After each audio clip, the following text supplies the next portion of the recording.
What's up, VC? It's Steve again, Harmless Rebel, and it's time for another video. This is going to be a quick response to Farley's contest. I wasn't initially going to respond to this because my initial thought was we're all going to have the same basic answer, and to some extent that's true. Most of us are going to come from the same pool, and most of us will probably answer the same 2 or 3 bands, and with very good reason. But it's gotten some good discussion going. I just got done watching Scott Waters' video response, and also Aaron's video response, Metal Theologian, and it really got me thinking. And this is one of those discussions that honestly, those of us in the metal community, those of us that like thrash, have really been arguing about since the mid-'80s. So I just wanted to touch on that a little bit as well. But what he wanted us to do was, he brought up the big 4 of thrash. So you've got, obviously, Megadeth, Metallica, Slayer, and Anthrax. Those are bands that even those outside of the metal community, outside of the thrash community, know. And if you say those bands, thrash is the first thing that pops up. And again, for good reason. If not for a couple of those bands and specific members of those bands, thrash as we know it would not exist. It probably would have never come to fruition in the way that it did. He wanted us to come up with a number 5. If there were a big 5, who would that 5th band be? And again, some great answers have popped up. I've heard Overkill. I've heard Exodus. Aaron threw kind of threw us for kind of a loop with his answer, but I'll let you watch his video to get into that. But he made some comments that I wanted to touch on as well. Again, this is just one of those really interesting conversations that have, I'm sure people have gone to blows about with enough alcohol and weed in their system over the years. But and it really comes down to, what is thrash metal? Where did thrash come from? What's the difference between thrash and speed metal? All of those fall into this same area of discussion. And then Scott brought up some interesting stuff too about how he went with, he chose the band he did because they had started out so much earlier than many of the other bands. Just touching on that, some of the bigger names that the first names that came to mind for me as a 5th would have been Exodus, Testament, Overkill, Death Angel. Those were the first ones that came to mind. Dark Angel also. But Exodus has been around. I've seen different dates for Exodus. I've seen people say 70, 79. I've seen people say 80. And I found spots on the internet where it says Exodus has been around since 81. So that one's kind of tricky. Death Angel's been around since 82. I got my little cheat sheet here so I don't forget. Testament has been around since 83. And Overkill since 80 as well. Now, the other reason these bands came to mind immediately was all 4 of these bands, Exodus, Death Angel, Testament, and Overkill, have been active this entire time. They've been putting out amazing albums this entire time. Now, you could argue that a couple of them have veered off and tested the waters in other styles. For instance, Testament put out a couple of death metal or death thrash albums in the 90s. Which, death metal, in my opinion, came from thrash anyway, so I don't think that's really a step in the wrong direction. You may not have liked those albums. I personally do. But it was still a progression that thrash as a whole had started taking literally from day one. And you could probably throw Possessed in there as well, because they were around, I believe, 81 or 82 as well. There's really a lot of bands that you could throw in. And if you even want to go into the second wave, you've got some really important bands like Sepultura, Sacred Reich, that really left a mark and were really influential on metal as a whole. But I didn't want to go that far, although Sepultura and Sacred Reich are favorite bands of mine. I thought that was just taking a step out of the realm. But it really gets back to, Aaron brought up some points about Megadeth. saying that Megadeth, he never considered them thrash. And I can see that. There's a good argument to make that they never were thrash, that they've pretty much always been speed metal.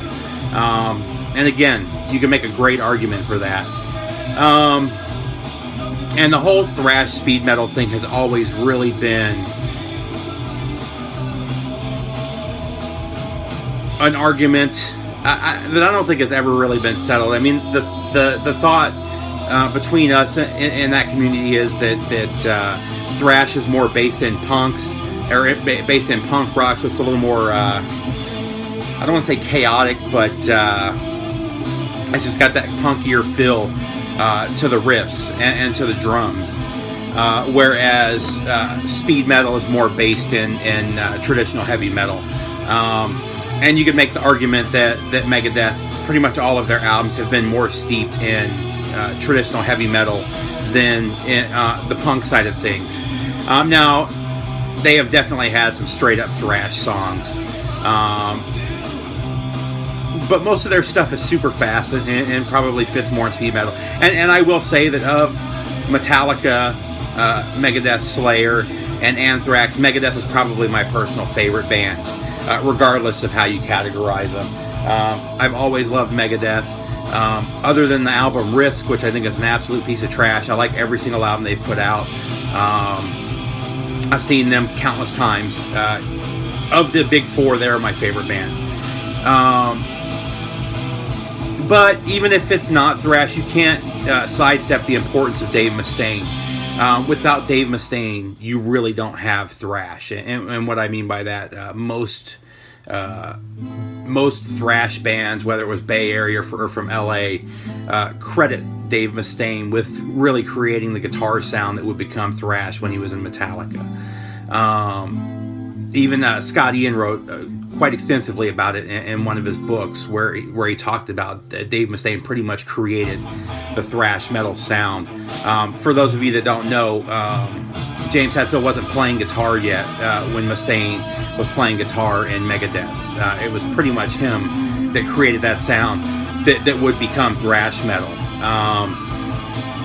So whether or not you consider Megadeth to be true thrash, Dave Mustaine definitely is one of the most important players in what would become thrash metal. And even Metallica, I personally don't think after I think their first two albums are really their only thrash albums. I don't think Master of Puppets is thrash at all. Personally, there's a couple songs on there for sure that have that punk root to them, but most of the Master of Puppets, I think, is more steeped in traditional heavy metal than in punk. And I personally never thought that Master of Puppets was a thrash album, or was anything after that they put out. And we can get into arguments about a lot of Slayer's catalog, even some of the Anthrax's stuff. But again, I mean, we could go on. I could do a 40-minute video just talking about this topic. So I started looking at Exodus, Death Angel, Testament, and Overkill. I knew it was going to be one of those four bands for me. My favorite of those would be Testament. Testament is one of my all-time favorite bands. They're right up there, right behind Megadeth. And if you want to put those four in as favorites of mine, Testament would be the favorite, followed by Exodus, then Overkill, then Death Angel. Now, I eliminate Death Angel immediately, and the real reason I eliminate them is because they just weren't... They didn't have the importance of the other three bands that we're talking about here, and I mean that in a couple ways. Death Angel, although they've been around since the beginning, I feel that they were more following the other bands in the Bay Area scene. Not that that's a bad thing. They were putting out killer music. I just don't think that they were as original and as groundbreaking as Exodus, Testament, or Overkill. So then you get into those three, and with these three bands, it's really hard to pick one. All three of these bands have been super consistent over the years, have been putting out killer albums. they may not have wholly been thrash albums, but very thrash influence, and you hear the thrash in every single album that they've put out over the last 4 decades now almost. But the one that really stands out to me, and it's not because they're my favorite band, but it's Testament. And the main reason that I've decided to choose them as my 5th band is that just overall influence. Testament didn't release their first album till '86. However, they had been around since '83, and they were a huge player in the Bay Area scene from day one. From very early, they were a band that other bands were looking up to. Zetro, who would go on to be the lead singer for Exodus in '85 or '86, and really solidify them as a major player, started off as the singer in Testament. Testament initially was called Legacy. They changed their name after their first demo because there was another band called Legacy. So they changed their name to Testament. But so you've got a major player from another one of those bands that came from Testament. You have Alex Skolnick, who is considered to be probably one of the top 5 or 6 guitarists of all time. A major influence across metal. They've had so many amazing drummers in Testament, and even Dave Lombardo from Slayer, when he left Slayer, went to Testament. They've just always been a band that everybody's looked to, and who have always led the way. Yes, Exodus has their own sound. Yes, Overkill has their own sound. But Testament has a sound that as soon as you hear it, you know it's Testament. And there's so many new wave of traditional metal bands right now that that's the sound that they're going for. So, like I said, I've decided to go with Testament for my choice. Like I said, they are my favorite of those bands that I listed. But honestly, I could have substituted any of those in there. Exodus, I could make just as good an argument for Exodus. I could make just as good an argument for Overkill. Not so much Death Angel, but again, it just came down to, no pun intended, it came down to the legacy of the band. And I just think that Testament has a little bit better legacy than, and have done a little bit more for the metal community than Exodus and Overkill have. So that's my choice, Farley. Let me know what you think. You guys, let's get the discussion going. I mean, this is a discussion, like I said, me and Scott have discussed this a little bit over the last few years. Speed metal, thrash, power metal. In the U.S., it gets pretty, I mean, we could even talk about Sanctuary. I'm not even going to go down that rabbit hole any more than I already have. But so again, Testament is my number 5. In the background, if you haven't checked this band out, this is killer new wave of traditional heavy metal. This is Flight. This is their self-titled album. This is the Muerto en la Cruz release on cassette. This is also available now on vinyl and CD. At the time that I ordered this was the only one that was available.